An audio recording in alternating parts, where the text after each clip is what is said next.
recordamos a todos, por favor guarden silencio, tomen sus asientos, apaguen o pongan en vibrador sus celulares para dar inicio a la siguiente ponencia. Es importante mencionarles que antes de que acabe la conferencia, el staff estará pasando algunos formatos para formular sus preguntas. Entonces hay que entregarlas a tiempo para que se puedan leer. Bueno, sin más, daremos inicio a la conferencia La multiculturalidad y los derechos humanos, con un enfoque criminológico, en donde nos acompaña el doctor Isaac González Ruiz, y esta es una pequeña reseña curricular. Es doctor en Ciencias Penales y Política Criminal por el Instituto Nacional de Ciencias Penales.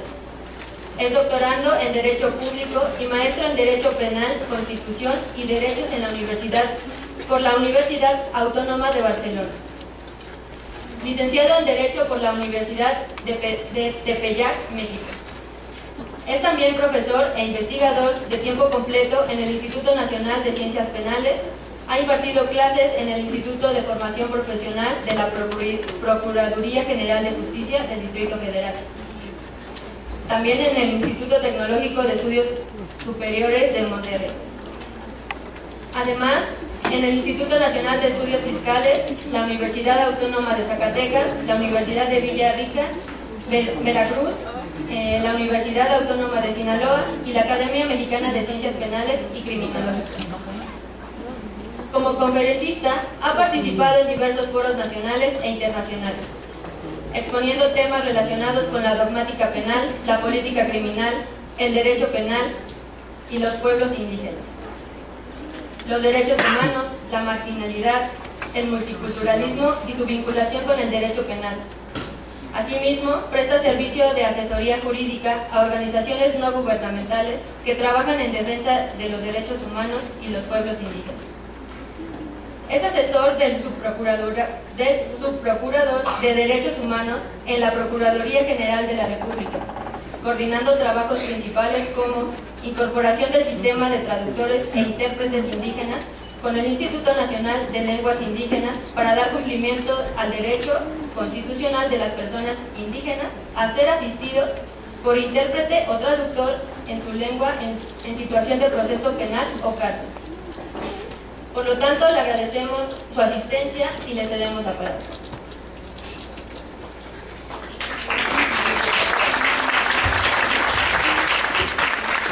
Gracias a todas y a todos, buenos días.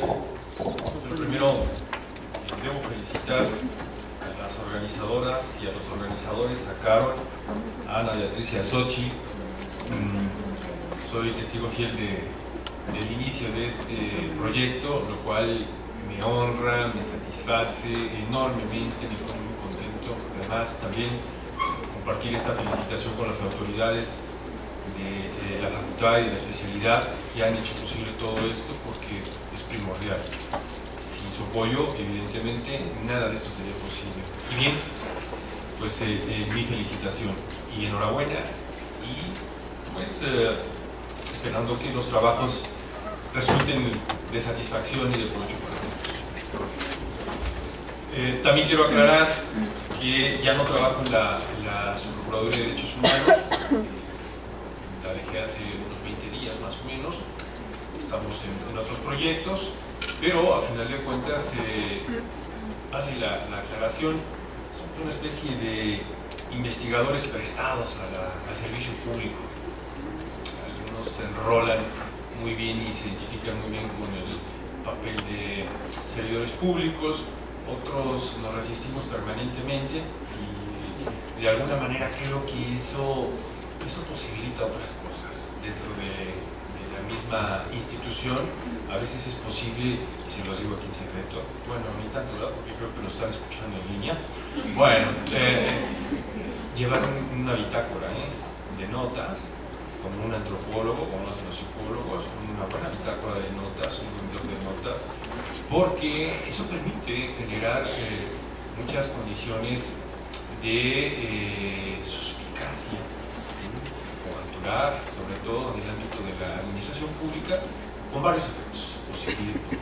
Seguramente y posiblemente ustedes alguna vez han identificado esos elementos en sus prácticas, pero vamos, hay, dice el dicho popular que nadie conoce mejor el hervor de la olla que la cuchara que está dentro, ¿no? Entonces, es preferible estar situados en campo para precisamente identificar todos aquellos elementos circunstanciales, situacionales, eventuales, etcétera, que el mundo fáctico y fenomenológico siempre nos está reservando, ¿no? Entonces, con un buen ojo clínico se pueden detectar infinidad de elementos. Bien, va por ahí la cosa. El día de hoy platicaremos un poco sobre algo de lo que hago, algo de lo que realizo en investigación de campo. Vean ustedes, el derecho penal difícilmente podía comprender, vamos, no como ciencia, sino los precursores del derecho penal en sus diferentes corrientes, áreas, doctrinas, tanto en el ámbito histórico como las más actuales, todavía se perciben ciertas reticencias en este ámbito. Es difícil entender que esto de generar un ámbito jurídico, tecnológico, etimológico, es a veces producto resultado de un contexto meramente social, de una concepción, de un entendido cultural, que todo viene de ahí. O sea, nosotros llamamos al derecho penal porque hace ya algunas centurias, pues bueno, y algunos pensadores por ahí, ¿no?, vieron que era conveniente comenzar a desarrollar ciertos modelos políticos, ideológicos, que permitiesen revertir ciertos efectos de control, o más bien de descontrol social, con la finalidad de que en un contexto económico las causas o situaciones que se presentasen alrededor o en torno a condiciones sociales de pauperización, de degradación social o de marginación, pues tuviesen otro matiz, tuviesen otra especificidad u otro tipo de campo de análisis o de estudio, ¿no? Por ejemplo, David Garland, sociólogo criminal de los años 70, sobre los 80, hablaba del control social, ¿no? Y en esta fase histórica precisamente desarrolla algunos estereotipos, algunos modelos, algunas explicaciones muy interesantes. Se basa precisamente en Foucault, ¿no? Ahí tenemos un potencial formidable para explicar precisamente este devenir histórico del por qué le llamamos derecho penal a una área de conocimiento que pretendería ser ciencia y que no lo es. No lo es. Y lo ratifico y lo confirmo a pesar de que en este momento me estoy escuchando muchos abogados. Pero es que nos falta algo muy importante dentro del método científico a rigor, si así lo queremos expresar y viéndolo solo desde esa perspectiva para no meternos en otras áreas, y lo voy a hacer intencionadamente. Nosotros no podemos experimentar. Nosotros no podemos experimentar. Es decir, a la persona a la que han asesinado, a la víctima, incluso en este sentido, los familiares de la víctima, con ninguna de estas personas podemos experimentar. No. Las ciencias sociales y humanidades, en ese caso la psicología, puede experimentar en ese sentido. Parece que es muy distinto el planteamiento que se hace a la luz de generar cierto conocimiento, sí, por supuesto, ciertos saberes, por supuesto, racionalizados, creencias ratificadas, confirmadas, ¿no? Todo este ámbito cultural, claro, pero tanto como experimentar, es decir, como pasar un tubo de ensayo, vaciar aquí un poco de culpabilidad y luego transferirlo por una pipeta y calcular que la dosis o sustancia que pretendamos sustraer de ese grado de culpabilidad sea y se transfiera precisamente en un grado de pena. Yo no creo en esto. Entonces, si Y hay campos, por supuesto, del derecho penal asistidos por otras áreas que permiten precisamente la experimentación, ¿no? Tenemos una área de criminalística que, bueno, desarrolla ahí parte de, o pretende desarrollar cierta parte de reproducción de los hechos, sujetado a un método científico, muy a rigor, tanto rasguñando, pretendiendo reconstruir ciertas realidades o eventos que se hayan dado en tiempo, pero que realmente nunca logramos llegar a un experimento como tal. Entonces, el derecho penal está muy limitado en este sentido. Es un área de conocimiento. Y si me lo preguntasen, ¿qué es entonces el derecho penal? Yo diría que es un medio de contención de violencia social. Esto es el derecho penal. El Estado ha tenido que implementar, crear formas, a veces un tanto draconianas, tutoriales, y otros un tanto novedosas. Van cambiando los conceptos en la medida en que van cambiando las necesidades de Estado. No quiero en vista que el Estado es un ente creado por nosotros mismos. Y como bien lo decía Mauricio Aizpuru hace un momento, realmente la problematización de una institución no es la institución per se. Son las personas, son los seres humanos que trabajan dentro de cada institución, que persiguen intereses secundarios, adversos a los propios principios de la institución, o en todo caso, bien, personas que sí se rolan en la institución y desarrollan el trabajo que plantea la propia institución. Vamos, circunstancias que hay que ir comprendiendo en este sentido y que en buena medida tienen que ubicarse en contextos muy específicos. Por tanto, entonces, el derecho penal no puede ser ciencia, es una forma de control, social y una forma de contención de violencia. Si nos preguntamos hoy, bueno, pero quiero ser muy enfático en mi método expositivo y dónde me voy a sustentar. Miren ustedes,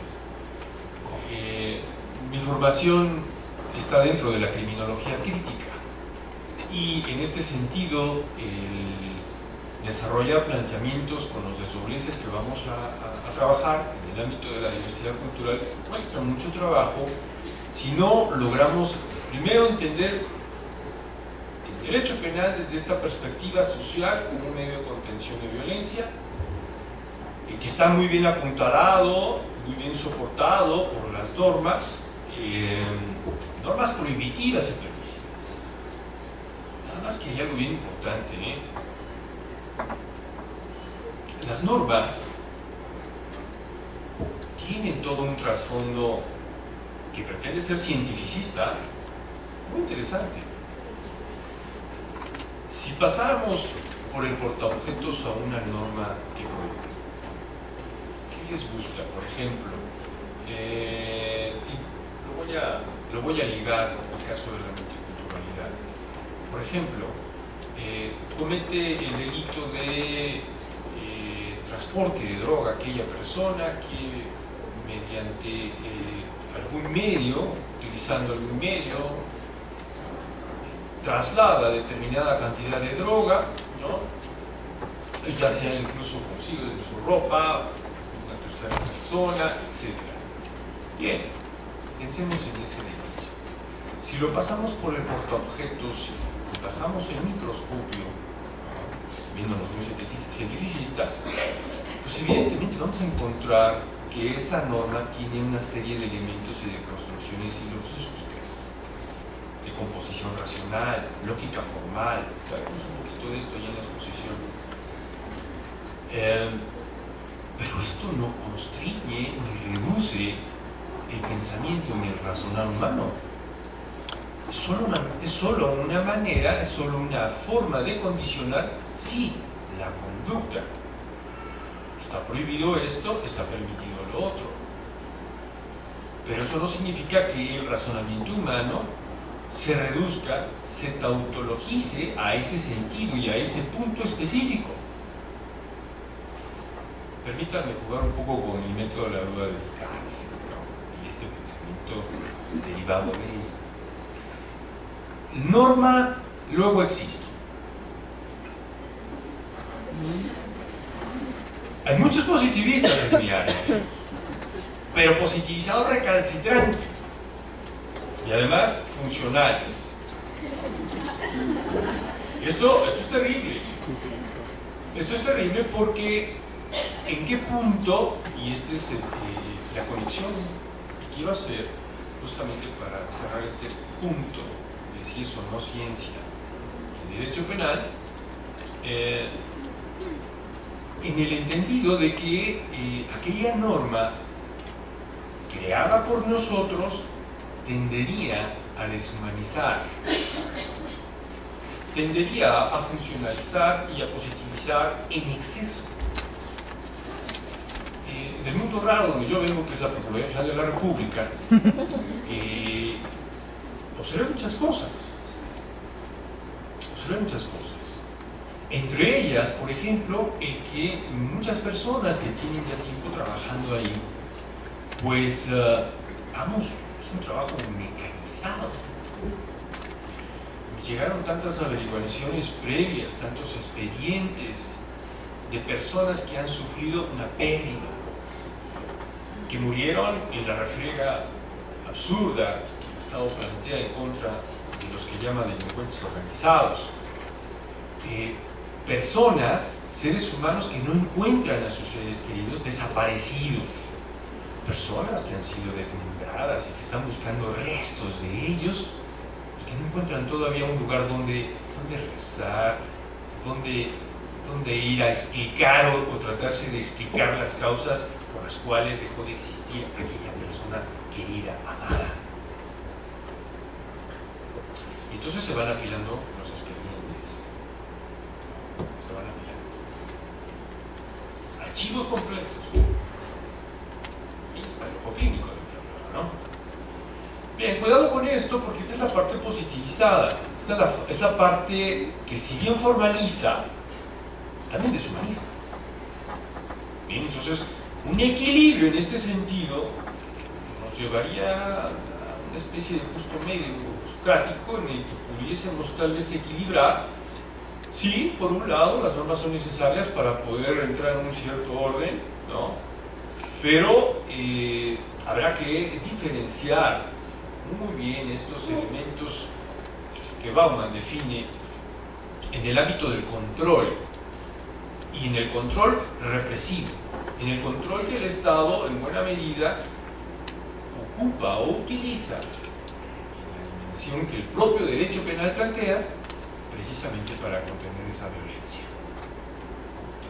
Bien, si se entiende entonces esta parte, yo creo que podríamos dar inicio a esta explicación que intentaré ahora esbozar en la perspectiva de derecho penal y el garantismo como una corriente que pretende imbricar, que pretende vincular al ámbito de la multiculturalidad.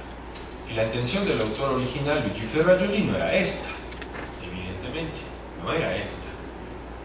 Sin embargo, pues me atreví a modificar algunos axiomas, algunos esquemas dentro del mismo derecho penal, precisamente para que se pusiera el acento en el ámbito que el derecho penal suele olvidar, el de la diversidad cultural. Este país está compuesto por 62 comunidades indígenas, en peligro de que desaparezcan durante el transcurso de este año, tal vez una o dos, por la cantidad de hablantes que existen, por los pocos pobladores que hay respecto y representantes de esta comunidad. 364 variantes lingüísticas provenientes de 11 lenguas madre, náhuatl, totonaca, etc. Tenemos clasificaciones de 3 naturalezas: geográfica, lingüística y precisamente por concentración poblacional. Luego entonces un promedio de 13 millones de personas que hablan tanta variedad de lenguas y que pertenecen a las etnias, probablemente estarían fuera estarían fuera del programa, que no ha considerado dentro de sus principios el propio derecho penal, que ahora está dando cambios, que ahora está dando vuelcos en el contexto metodológico para poder cambiar aquel sistema anquilosado, perverso, inquisitorial, administrativo, burocrático, monumental, ¿no?, que es el sistema tradicional administrativo mixto, y que ahora entonces pretendería adquirir este modelo oral, adversarial, donde precisamente las garantías judiciales, los derechos humanos tienen preponderancia absoluta. Y principios, por ejemplo, como el de contradicción, el de presunción de inocencia, no bis in idem, etcétera, y el pro reo, tendrían ya mucho mejor presencia y, por supuesto, validez o eficacia de un proceso. Esto es complicado, muy complicado, y yo, para no crear falsas expectativas, me remitiría solamente a decir que este nuevo modelo es otra cosa más que una nueva técnica de ejercer el derecho y de entender el derecho. No es la panacea, no es la panacea. Hay que modificar muchísimas otras cosas de trasfondo. Las bambalinas, hay toda una serie de factores que hay que modificar, que hay que comprender primero, y que para que un modelo penal tenga la suficiente, ya no validez, sino eficiencia, pues tendrían que modificarse previamente muchos fenómenos sociales que alrededor de esto, en el centro del mismo, se están congregando, se están presentando.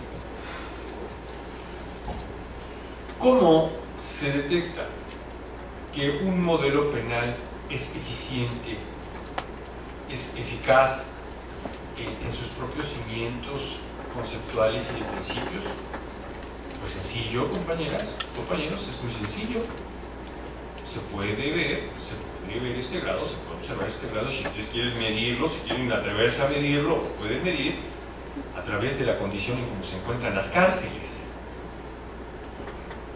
Ese es el mejor termómetro de cómo se encuentra un modelo penal.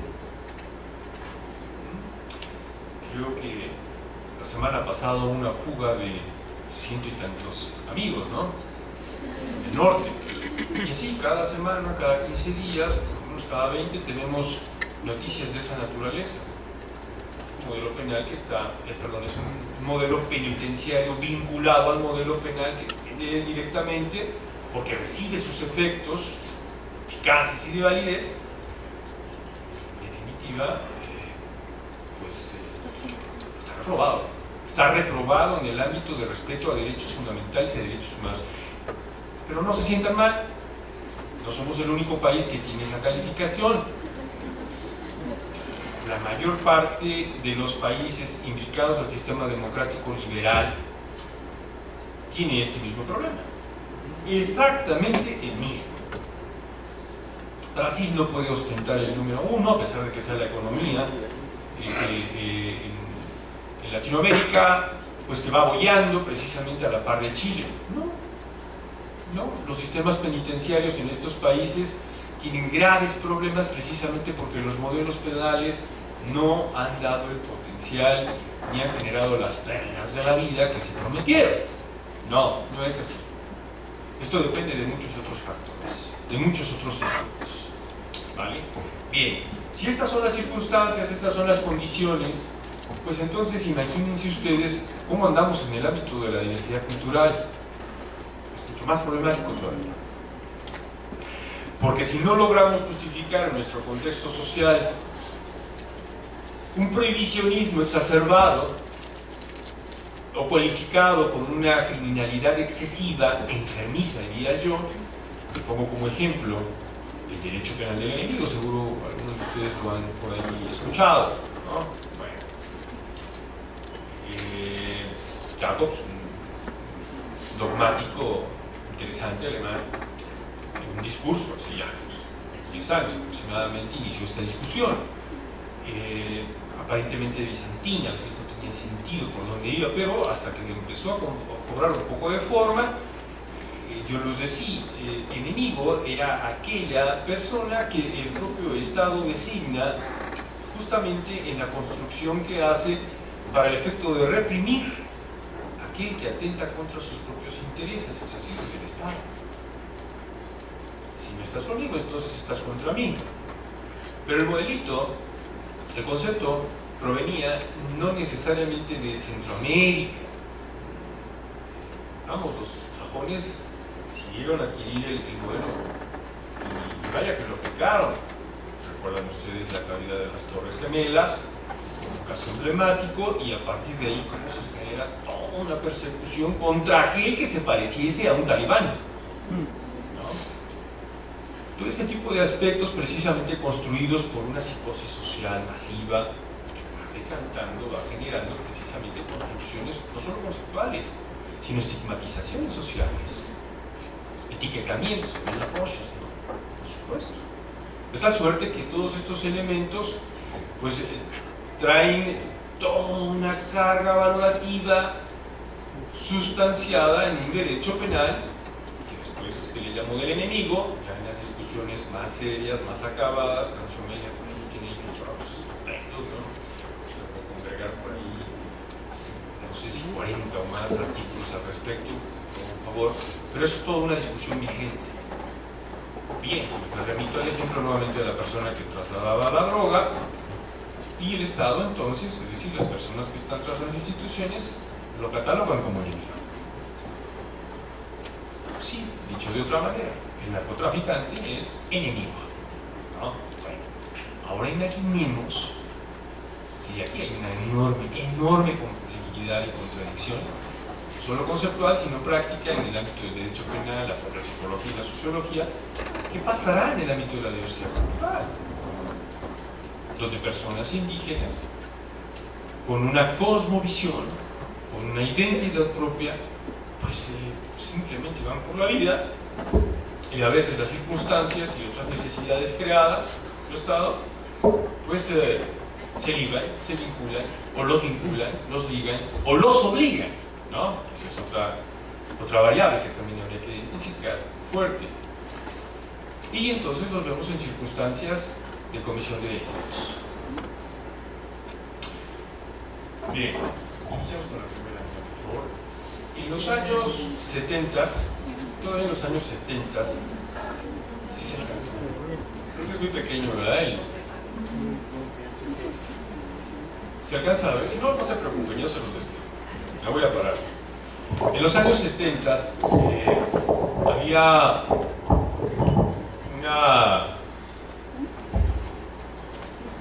una genealogía sobre el delito que era cometido por personas indígenas. La concepción era verdaderamente, pues no sé, pero era protozoaria, porque resulta que el juzgador y el legislador en conjunto consideraban a la persona indígena como incapaz, dicho con todo respeto, como una persona idiota, una persona que tenía una tara mental, se le asemejaba a la persona que tenía un problema de sordera, un problema del habla. Entonces, la persona indígena estaba vinculada, estaba relacionada con estas características. Por supuesto que ni uno ni otro caso tienen nada que ver, ¿eh? El hecho es de que así estaba la ley, así estaba la norma. Por eso hace rato el sarcasmo de norma luego existo, porque precisamente muchos jueces pues, perdían el ánimo de interpretación más allá de,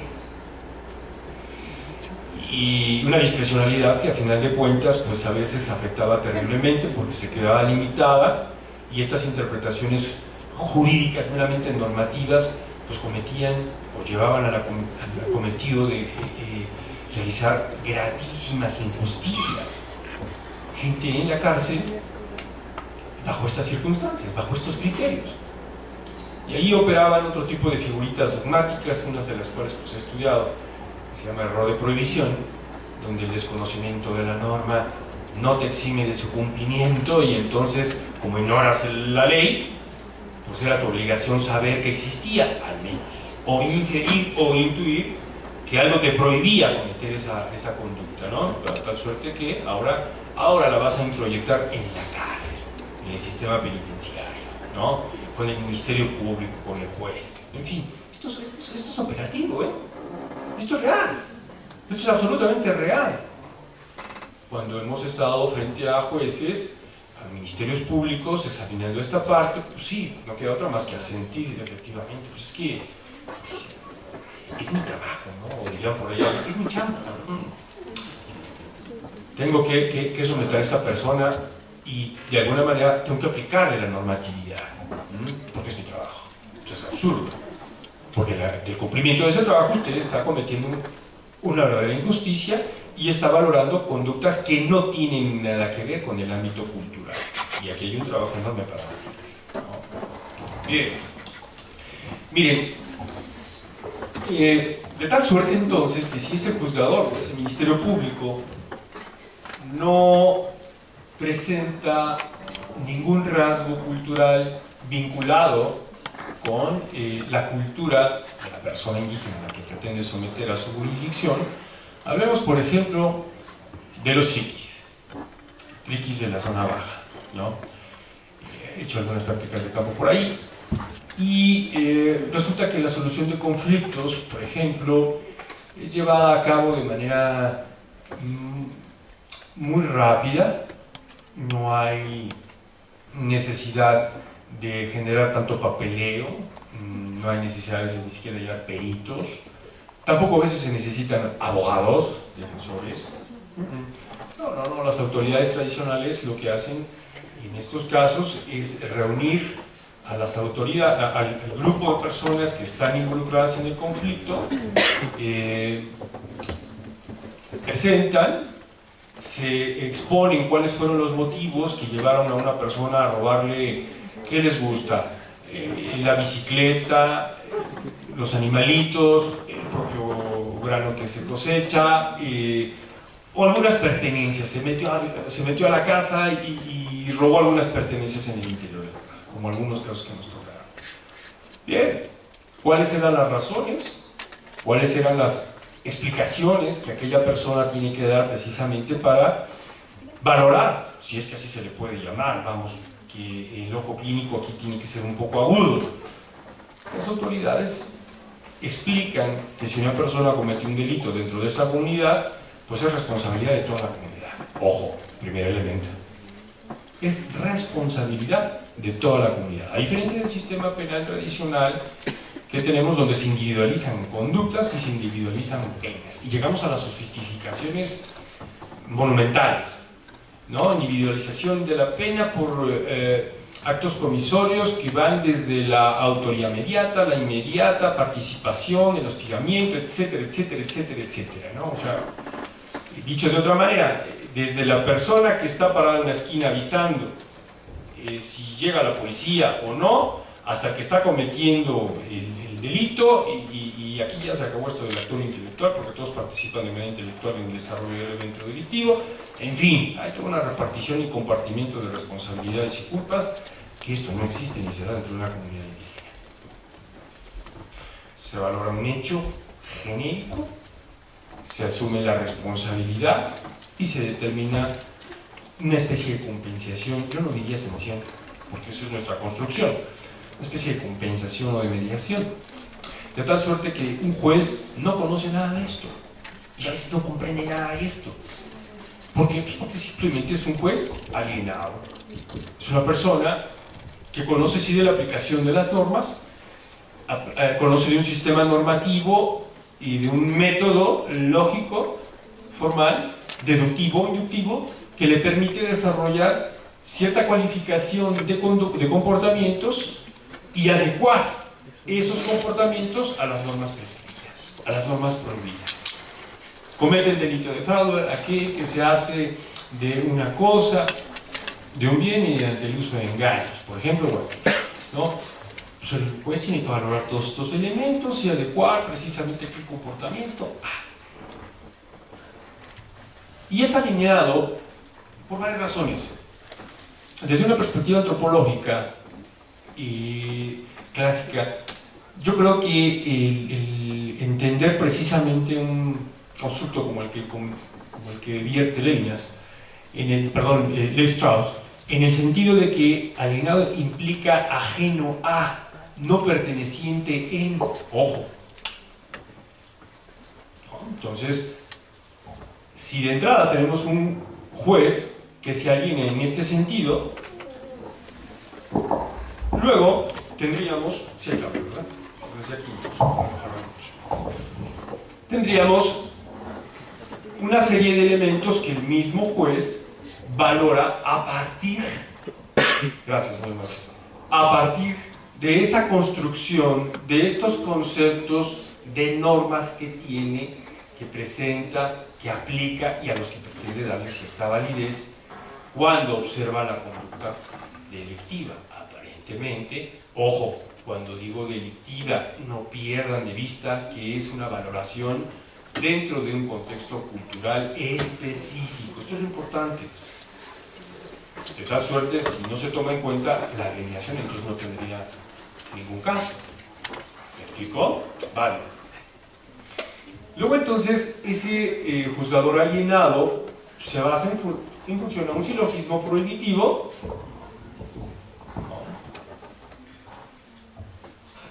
Lo digo de manera muy simple. A, B y C. Premisa mayor, premisa menor, conclusión. Juan, premisa mayor, comete el delito de robo aquel que se apodera de cosa ajena, ¿no? Sin consentimiento del otro o del propietario. B, Juan roba a Pedro, ¿no? Y los dos viven en la comunidad. C, conclusión, Juan es ladrón. Juan cometió el delito de robo. Bueno, esto es algo muy sencillo, pero a la vez muy complejo. Porque cuando bajamos este microscopio del que yo hablaba y pasábamos por el portaobjetos, esto de la prohibición, ello implica otro tipo de cuestiones que a veces el derecho penal, es decir, como área de conocimiento, decide no estudiar, decide no valorar, decide no revisar, porque es tanto como estarse haciendo el harakiri, ¿no? Claro, por supuesto, hay una incorrespondencia en este sentido enorme. Un juez tradicional no piensa de esta manera, no razona el problema de esta manera. Miren, Palik, Lamik, Panere. Esto en maya es algo así, se interpreta algo así como alejar el odio o sacar el odio o el rencor. Oh, esto es un reto para ustedes. Ninguna de nuestras normas, en todo el Código Penal federal y los estatales, en ninguno nos remite a una expresión de esta naturaleza. Cuando se soluciona un conflicto en la comunidad maya, por ejemplo, en algunas de las que he visitado, y se advierte esta, digámoslo así, pues, esta premisa, pues evidentemente estamos hablando de un contexto no solo cultural, sino de entendimiento, de comprensión del conflicto. Es una naturaleza absolutamente distinta. Redorta, un estudioso de la conflictología, hace una serie de valores, pero que en el contexto meramente social tiene toda una causación, explicación muy interesante, muy profunda. Ustedes lo deben de conocer, precisamente esta psicología aplicada tendría un campo enorme que justificaría precisamente muchos elementos, no solo explicativos, sino de aprehensión respecto de ese conocimiento que se adquiere cuando se valora aquel evento que pone o contrapone a una persona con otra. Son muchísimas las razones, son muchísimas las causas dentro de nuestro contexto social, dentro de nuestro contexto cultural. ¿Cómo serán entonces en un contexto donde la cultura es absolutamente diferente? Y que lo que acabo de expresar en una lengua maya, si el hilo conductor, ustedes lo saben perfectamente bien, que el lenguaje es aquí, la punta de lanza que permite precisamente identificar todos aquellos valores que están inmersos y que están en juego cuando existe un conflicto. Ahora bien, si entre dos personas mayas se da un conflicto y los jueces mayas ponderan un principio como este de alejar el odio entre ellos, ¡wow! Aquí se me abre un campo estupendo, esplendoroso para el juez alienado. Y sería tanto más alienado justamente porque él no va en el sentido de aplicar derecho para retirar el odio. Me van ustedes a perdonar. Pero de todos los casos que tiene la PGR, el sistema judicial nacional, si hiciésemos una valoración efectiva, y es más, yo los convoco a todos ustedes, para efectos de verificar cuánto, fíjense nada más la brutalidad que voy a decir, pero que muchos se atreven a decir en otro sentido, a solucionar conflictos a través de estas instituciones. No, por favor. No, llevo 20 años litigando. Y quiero decirles que lejos de arreglar los conflictos, en su gran mayoría, se complican con una sentencia. Porque nadie va a estar de acuerdo en condenar a un violador, por ejemplo, en este contexto, en este contexto cultural, bajo el pago de un daño moral, o de reparación del daño, o de resarcimiento de los daños, o del pago de gastos y costas. No, por favor, estamos hablando de una dimensión totalmente distinta, diferente. Rebasa por mucho el contexto normativo. ¿Sí me explicó? ¿Se entiende? Bien, ahora, si nos remitimos al contexto cultural, pues evidentemente un juez ni valoraría aquel retiro del odio o aquel apaciguamiento del odio bajo un silogismo, mucho menos bajo una interpretación normativo penal. No, el juez en este sentido resuelve bajo ciertas analogías. ¿Cuántos casos de homicidio recibe un juez penal al año? ¿Lo han preguntado? ¿Cuántos resuelven en el mismo sentido? Hay jueces, ayer no menos me tocó presenciar un examen doctoral en el que se valoraba el contexto internacional de la aplicación de los derechos humanos en el ámbito constitucional, su efectividad, cómo los jueces van entendiendo y absorbiendo, van introyectando precisamente la política internacional respecto a los derechos humanos. Bien, pero muchos de estos jueces, y dicho por un magistrado, siguen resolviendo casos condenando a la persona solo con ver la primera página. ¿Cómo quieres que le ayude a este sujeto si aquí dice que violó, que mató, que secuestró, que ultrajó, traficó con droga, bla, bla, de la primera página? Y no entramos al fondo del análisis de lo demás. De entrada, ya sentencia. Hay un prejuzgamiento. Y eso no solo pasa con el juez, a mí pasa con el Ministerio Público, todo el tiempo prejuzga. Y aunque no lo acepte, diría yo, en su subconsciente sabe perfectamente bien que lo hace y que está determinando una condición, está predeterminando una condición que posteriormente tendrá un efecto nefasto. La persona más en la cárcel. De tal suerte que entonces, por simple comparación, a veces los jueces resuelven, ¿no? Una forma descriptiva, prescriptiva. El juez tendría que haber comprobado hechos, por ejemplo, ¿no? Adaptación de la descripción ontológica de la conducta prohibida. A ver, miren, un caso real. Los purépechas son trasladados. Ya tan rápido, qué barbaridad. Unos purépechas, amigos, son trasladados a un penal en Michoacán por tráfico de droga. Ellos hicieron un ahuecado tronco. La región de donde son ellos se caracterizan por hacer unas tallas de madera preciosas, concursan y todo esto, han ganado premios. La cosa es de que son contratados por unos narcotraficantes para que en el interior de esos troncos pues se transportaran droga, ¿no? Cocaína.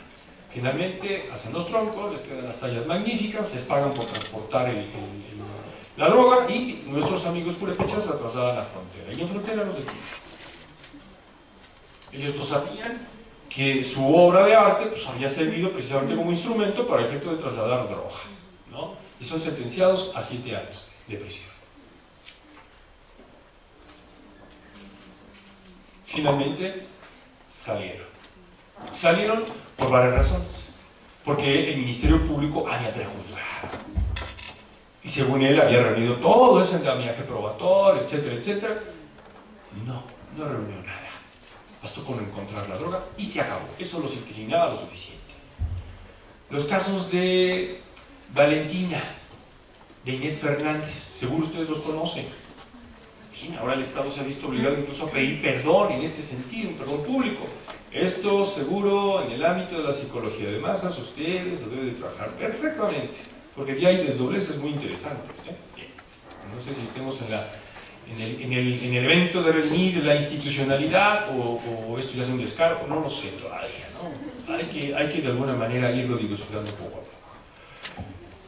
Bien, a final de cuentas sigue siendo un juzgador alienado porque él sigue sujeto a esta monodimensionalidad de la norma.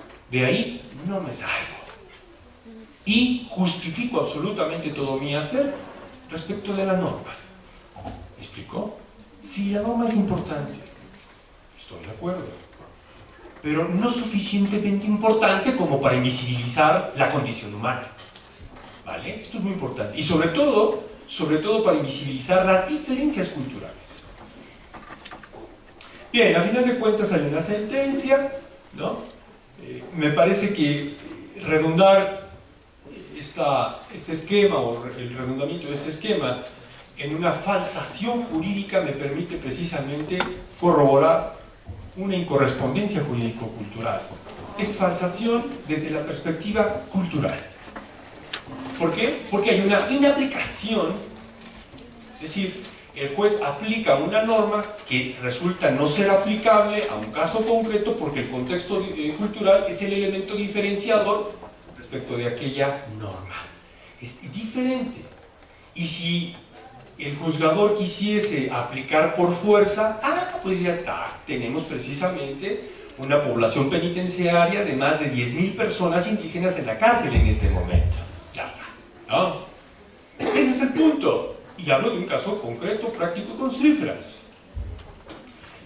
Bueno, pero para suerte de todos nosotros, esperemos que el año que entra empiece a modificarse este ciclo de acomodamiento del nuevo modelo penal, oral, adversarial, y que entiendan los organizadores de esto que existen otros sistemas jurídicos normativos, si así se les puede llamar, pero son sistemas jurídicos indígenas, no dicho por mí, dicho por convenios internacionales, Declaración de los Pueblos Indígenas, el 179 de la OIT, y que hoy tienen vigencia plena. De tal suerte que esto tiene que cambiar, tiene que modificar. Por lo tanto, y en consecuencia, la psique del juzgador tendría que ventilarse un poco, por supuesto, abrir el abanico de expectativa y hacerse la idea de que su norma es tan válida, es decir, la del derecho penal central, como válida es la de cualquier comunidad indígena en este país. Con estas enormes diferencias. Creo que se me agotó el tiempo. Me quedé como con 800.000 láminas pendientes. Pero bueno, cuento con la venia de ustedes para que en un futuro pudiéramos continuar con esto. Es muy profundo, si gustan prender la luz adelante. Esto es muy complicado. Sobre todo porque realmente nos lo queremos hacer complicado. Esa es la realidad. No habría necesidad de tantas explicaciones cientificistas ni elaboradas ni cartografías de esta naturaleza si nuestro sistema judicial, si nuestro sistema de procuración de justicia entendiera un poco, no el sistema, vamos, las personas que están detrás de todo esto entendieran que el acceso a la justicia hoy por hoy es un derecho, pero con rasgos y sesgos diferenciadores en el ámbito de la aplicación de la justicia de acuerdo a la cultura que corresponde. Si se entiende esta premisa, entonces sería un acceso a la justicia, un derecho a la justicia viable, al menos viable, porque la diversidad cultural es una fenomenología que no se puede invisibilizar más. Están conscientes las autoridades de todo esto, pero también hay un enorme temor. ¿Por qué? Pues porque ahí se juega algo, y con esto cierro. Si pensamos, solo un momento, que la autonomía de los pueblos indígenas es el elemento radical que permite no solo explicar su propia presencia geográfica, nacional, sino además permite que aquella comunidad en buena medida dependa lo menos posible del centralismo estatal, tanto en el ámbito económico como político como jurídico. Bueno, si se entiende esta parte de la autonomía en ese contexto, en este plano, el temor de los legisladores, de los políticos y de los empresarios se incrementa. ¿Por qué? Pues porque darle atribuciones a una comunidad indígena como tal, un juez de primera instancia, un magistrado, pues implica dar poder, ¿no? Claro. Y el poder, desde el ámbito político, diría Bobbio, pues no se reparte, ¿verdad? No se comparte, se distribuye, ¿no? Bien, ese es el punto. Entonces, habría que explicarse muy de fondo todos estos eventos. Se ha quedado una pincelada irresponsablemente, pero bien, de cualquier manera, me ha dado muchísimo gusto estar con ustedes. Felicito nuevamente a las organizadoras estupendas, a las autoridades que han hecho posible todo esto, y bien, pues me llevo un extraordinario sabor de boca. Muchísimas gracias.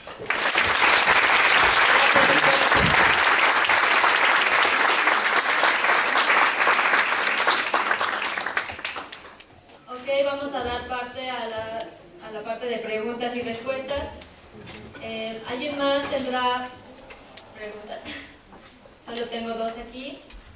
Ok, voy a formular la primera. Es de Mayra Hernández y dice: me interesa mucho el tema acerca de la contaminación y podredumbre de las instituciones. Como psicólogos, ¿cuál es nuestra labor humana, ya que muchos de los miembros de estas instituciones se han deshumanizado? Muy buena pregunta. Mire usted, ¿quién es? Mire. Cuando me tocó hacer el examen del polígrafo, pues lo aplicó un psicólogo. Entonces, la experiencia es esta, vamos. Oiga, ¿usted sabe que esto es un polígrafo? Sí, claro. ¿Y sabe para qué es? ¿Para qué sirve? ¿Para qué funciona? Sí, claro. Mira, tiene este programa así, asado, está determinando la sudoración, palpitación, movimientos, reflejos, etc. Esto vinculado precisamente a una tabla que usted tiene previamente, ¿verdad? Para el efecto de determinar, cualificar si estoy nervioso, si estoy ansioso, si estoy preocupado, si estoy mintiendo.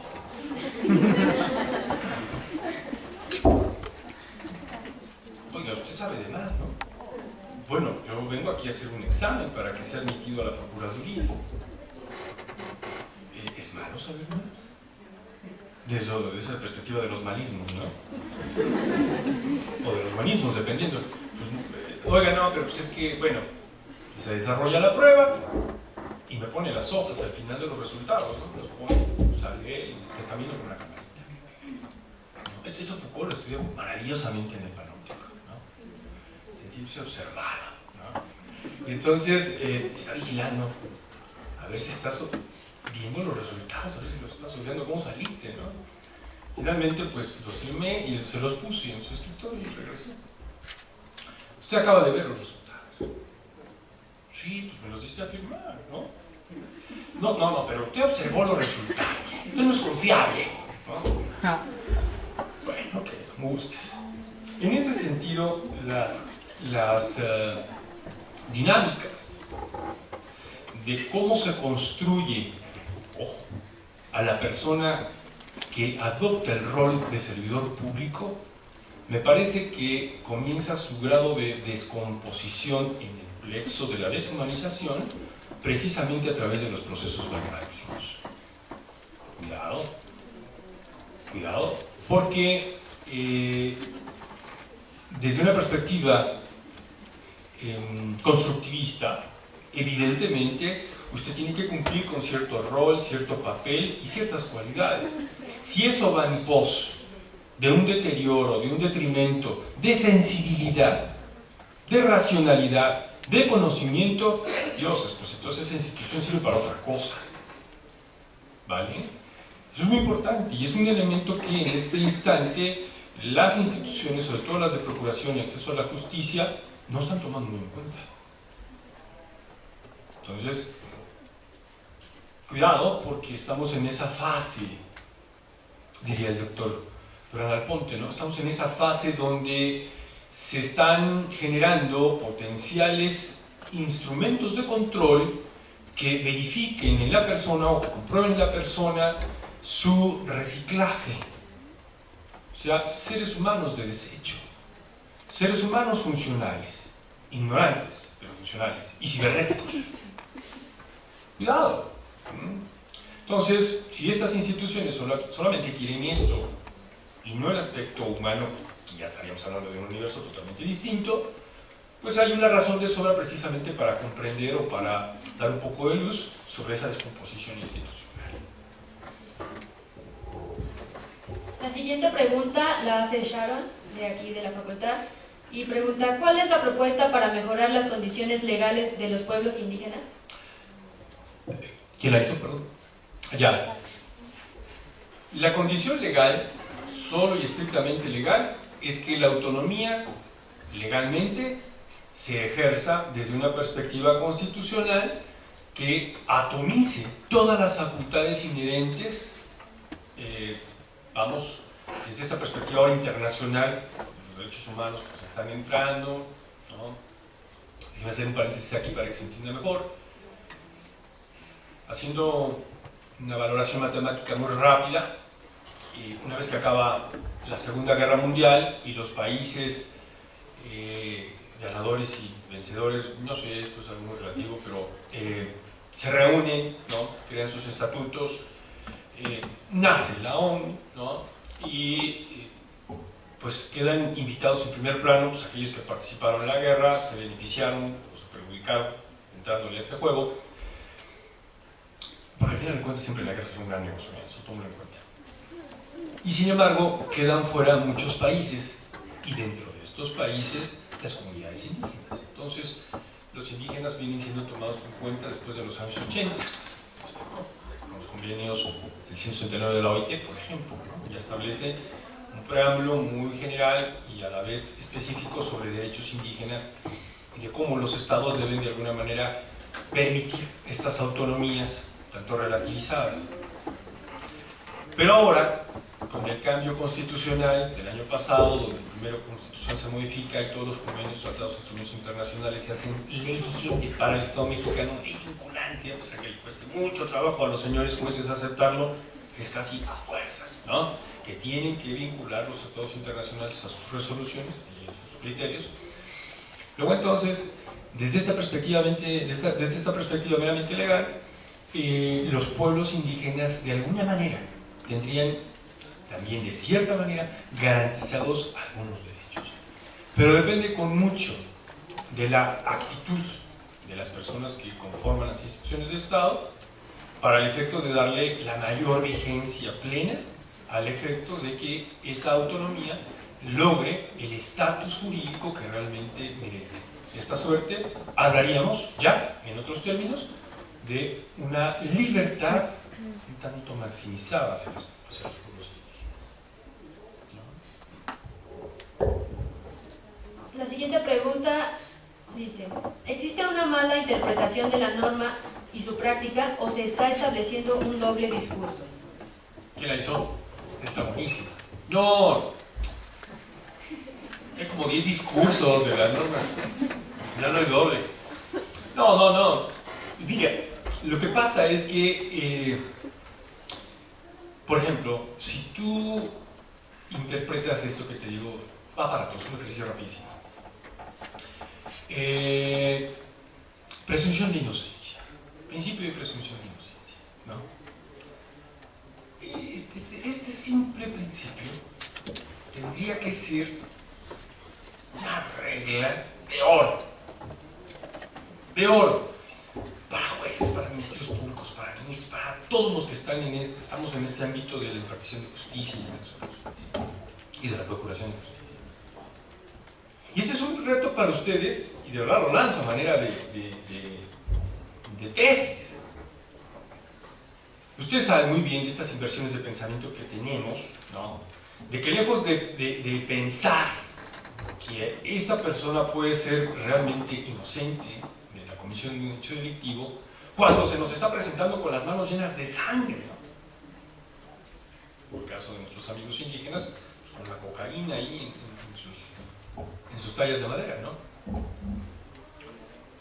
Y esta presuntividad, este prejuicio, o sea, esta forma inquisitorial en que de alguna manera percibimos nuestra realidad en función, en torno a la imputación de un delito, es lo que precisamente hace variar la actitud de un juzgador. Si esta actitud, si esta precondición sujeta al juez a una realidad que él mismo ya se inventó desde el inicio, ver solamente las manos de este hombre o de esta mujer, bueno, luego entonces la norma viene siendo un resultado de aplicación meramente circunstancial y muy acomodaticia. ¿Sí me explico? Si invertimos el proceso y el juez se aviene a ese principio de presunción de inocencia, y si la sigue, pues, si la continúa asumiendo que aquella persona pues, tiene que seguir un procedimiento y al final determinar si realmente era responsable o no de aquella imputación, bueno, entonces le retiramos tal vez el título de inocencia y con sus reservas. ¿No? El problema no está en la norma, jamás ha estado en la norma.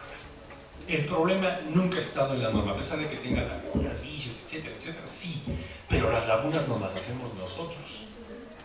Nosotros hacemos esos enormes estéreos en la laguna para darles las interpretaciones, no solo acomodaticias, sino de manera discrecional o hasta indiscrecional, y entonces hacer de la norma un utensilio formidable de control.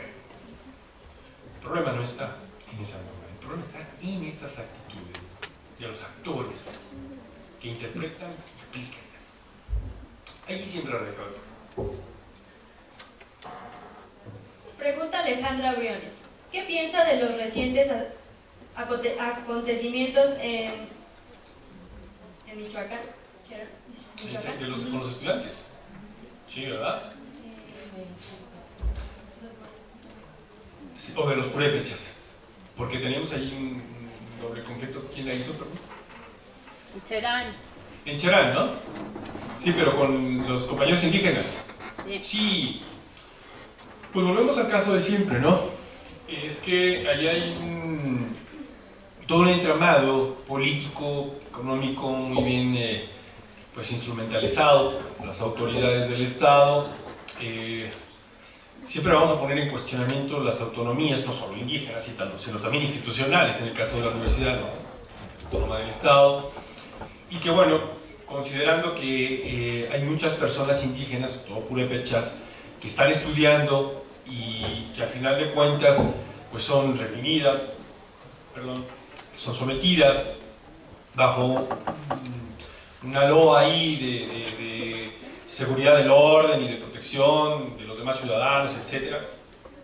Pues evidentemente entramos en un discurso muy justificacionista, ¿no? Pero muy en concreto respecto de la situación de los jóvenes purépechas, mire, si aquí hubiese una jurisdicción delimitada entre este sistema judicial de Estado y los sistemas normativos indígenas, pues aquí no habría ningún problema, ¿no? Si hubiese algún tipo de sanción o responsabilidad, sería la autoridad indígena la encargada de sancionar a estos chicos purépechas, de la localidad y la comunidad que les corresponde. Pero no es así. No, estamos en otra condición y el Estado pues, está aplicando la norma con la raza, o sea, parejo para todos, ¿no? Y esto está bien. No hay distinto. Todos, en grupo, bien. Delitos en pandilla, ese es el tipo, el modelo, ¿no? y a final de cuentas las responsabilidades son igualmente compartidas. Entonces el Estado no vería ningún distingo en este sentido, ni está interesado en hacerlo más. Hay que controlar, es lo único que busca, ¿no? Disipar. Hay otras razones de más. Ok, ella misma pregunta, bueno, textual, dice: creo que su labor como abogado es humanista y honesta, y lo voy a leer en forma de pregunta. ¿Es difícil vivir así en este país? Cuando el resultado del análisis de control de confianza, eso es maravilloso. Por ahí alguien, una psicóloga amiga mía y del control, me dijo: es que ¿sabes qué pasa? Que tú tienes tendencias anarquistas. Bueno, para mí fue todo un arreglo. Porque hay de anarquistas anarquistas, ¿no? Por supuesto. Hay unos menos racionales y hay otros racionales, ¿no?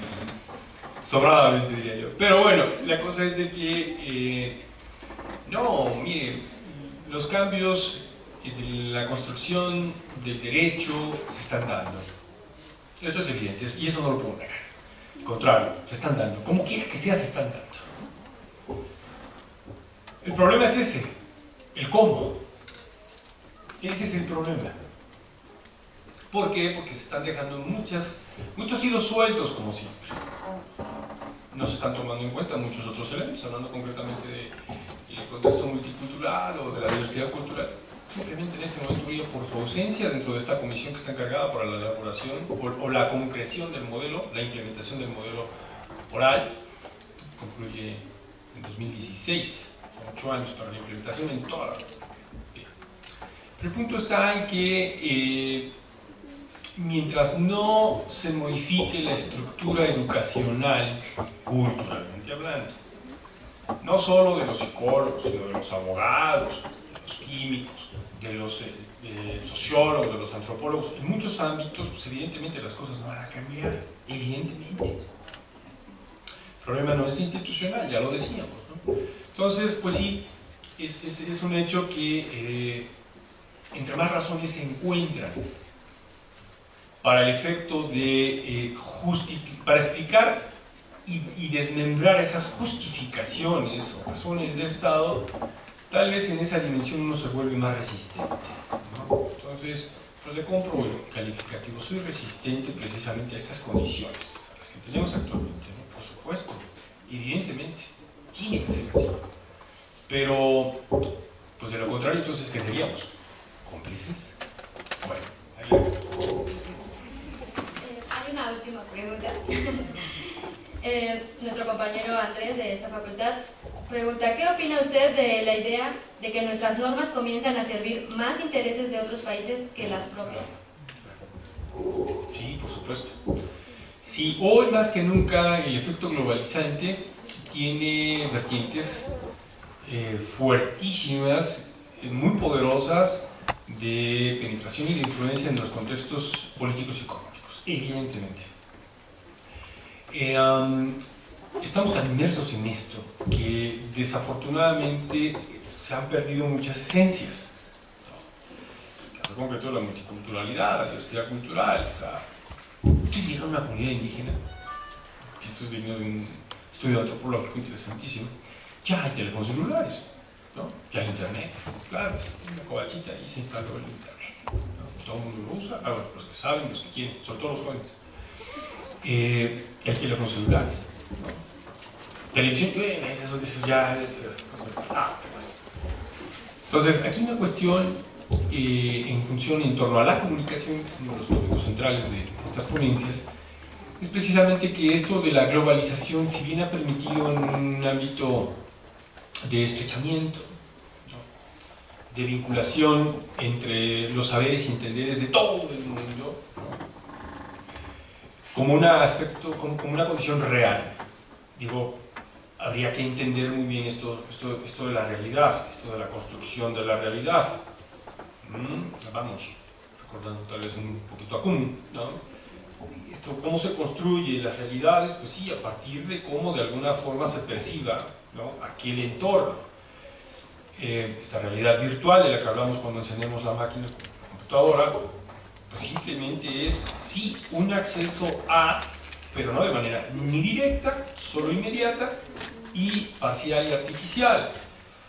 Bueno, pero esto en buena medida descompone o acultura, vamos a llamarlo en términos antropológicos, acultura sí.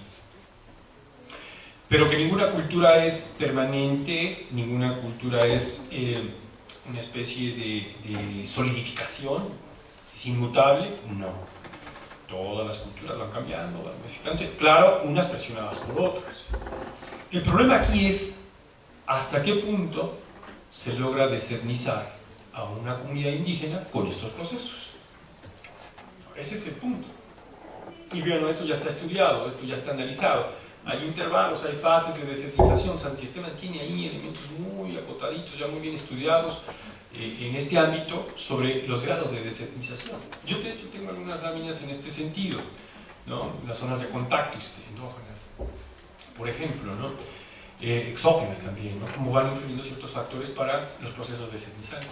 Pero son muy interesantes, esto es muy interesante. Y con esto cierro. Hay una comunidad hindú en Oaxaca. Es un fenómeno que se le llama identidad itinerante. Todo el año están viajando a frontera, Estados Unidos, comercian con semillas, con chile, tortillas, tamales, olvídense. Y entonces cuando uno llega a la comunidad, las casas están construidas estilo californiano, pero chiquitas, porque la gente es muy grande. Entonces, sí, son los balconzotes, doble techo, doble agua, etcétera, interesantísimo.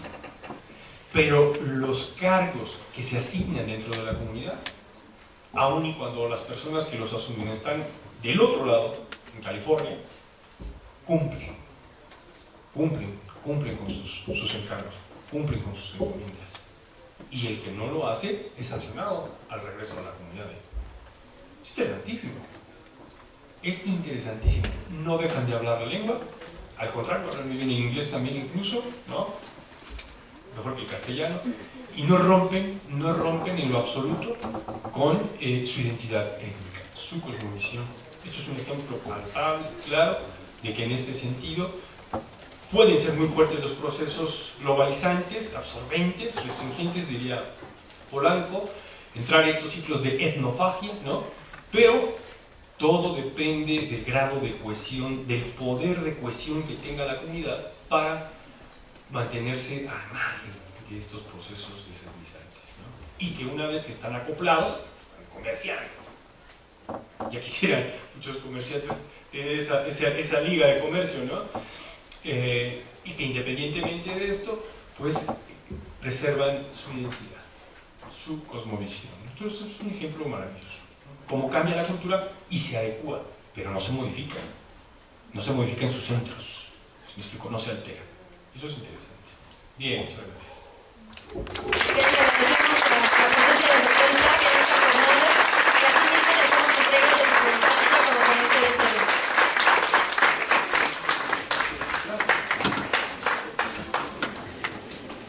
Les recordamos a todos, por favor, guarden silencio, tomen sus asientos, apaguen o pongan en vibrador sus celulares para dar inicio a la siguiente ponencia.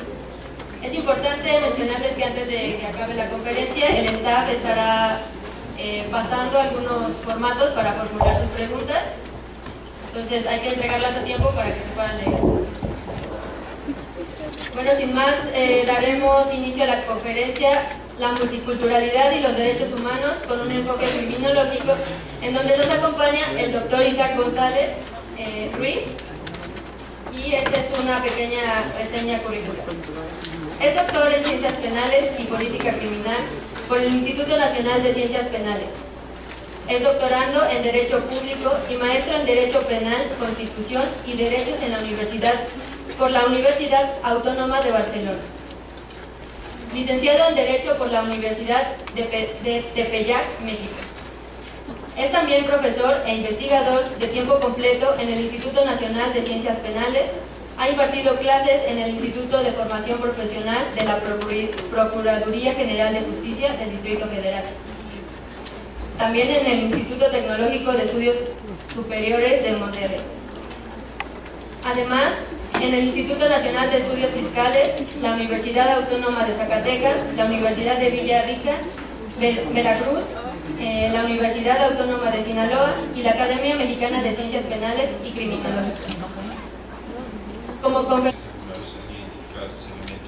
en sus prácticas, pero vamos, dice el dicho popular que nadie conoce mejor el hervor de la olla que la cuchara que está dentro, ¿no? Entonces, estoy feliz de estar situados en campo para precisamente identificar todos aquellos elementos circunstanciales, situacionales, eventuales, etcétera, que el mundo práctico y fenomenológico siempre nos está reservando, ¿no? Entonces, con un buen ojo clínico se pueden detectar infinidad de elementos. Bien, va por ahí la cosa. El día de hoy platicaremos un poco sobre algo de lo que hago, algo de lo que realizo en investigación de campo. Vean ustedes, el derecho penal difícilmente podía comprender, vamos, no como ciencia, sino los precursores del derecho penal y sus diferentes corrientes, áreas, doctrinas, tanto en el ámbito histórico como las más actuales. Todavía se perciben ciertas reticencias en este ámbito. Es difícil entender que esto de generar un ámbito jurídico, tecnológico, etimológico, es a veces producto resultado de un contexto meramente. El derecista ha participado en diversos foros nacionales e internacionales, exponiendo temas relacionados con la dogmática penal, la política criminal, el derecho penal y los pueblos indígenas, los derechos humanos, la marginalidad, el multiculturalismo y su vinculación con el derecho penal. Asimismo, presta servicio de asesoría jurídica a organizaciones no gubernamentales que trabajan en defensa de los derechos humanos y los pueblos indígenas. Es asesor del subprocurador de Derechos Humanos en la Procuraduría General de la República, coordinando trabajos principales como incorporación del sistema de traductores e intérpretes indígenas con el Instituto Nacional de Lenguas Indígenas para dar cumplimiento al derecho constitucional de las personas indígenas a ser asistidos por intérprete o traductor en su lengua en situación de proceso penal o cárcel. Por lo tanto, le agradecemos su asistencia y le cedemos la palabra.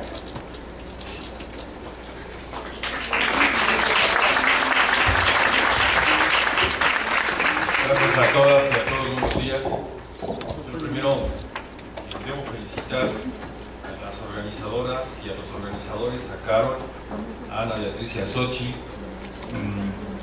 Soy testigo fiel del inicio de este proyecto, lo cual me honra, me satisface enormemente, me pone muy contento. Además, también compartir esta felicitación con las autoridades de la facultad y de la especialidad que han hecho posible todo esto, porque es primordial. Sin su apoyo, evidentemente, nada de esto sería posible. Y bien, pues mi felicitación y enhorabuena, y pues esperando que los trabajos resulten de satisfacción y de provecho para todos. También quiero aclarar que ya no trabajo en la Subprocuraduría de Derechos Humanos. La dejé hace unos 20 días más o menos.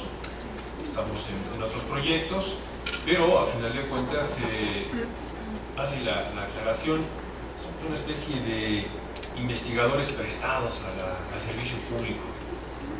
Algunos se enrolan muy bien y se identifican muy bien con el papel de servidores públicos, otros nos resistimos permanentemente, y de alguna manera creo que eso posibilita otras cosas dentro de la misma institución. A veces es posible, y se los digo aquí en secreto, bueno, ni tanto, ¿verdad? Porque creo que lo están escuchando en línea. Bueno, llevar una bitácora de notas, como un antropólogo, como los psicólogos, una buena bitácora de notas, un buen blog de notas, porque eso permite generar muchas condiciones de suspicacia o actuar, sobre todo en el ámbito de la administración pública, con varios efectos posibles, seguramente y posiblemente ustedes de una concepción, de un entendido cultural, que todo viene de ahí. O sea, nosotros llamamos al derecho penal porque hace ya algunas centurias, pues bueno, y algunos pensadores por ahí, ¿no?, decidieron que era conveniente comenzar a desarrollar ciertos modelos políticos, ideológicos, que permitiesen revertir ciertos efectos de control, o más bien de descontrol social, con la finalidad de que en un contexto económico las causas o situaciones que se presentasen alrededor o en torno a condiciones sociales de pauperización, de degradación social o de marginación, pues tuviesen otro matiz, tuviesen otra especificidad u otro tipo de campo de análisis o de estudio, ¿no? Por ejemplo, David Garland, sociólogo criminal de los años 70, sobre los 80, habla del control social, ¿no? Y en esta fase histórica precisamente desarrolla algunos estereotipos, algunos modelos, algunas explicaciones muy interesantes. Se basa precisamente en Michel Foucault, ¿no? Ahí tenemos un potencial formidable para explicar precisamente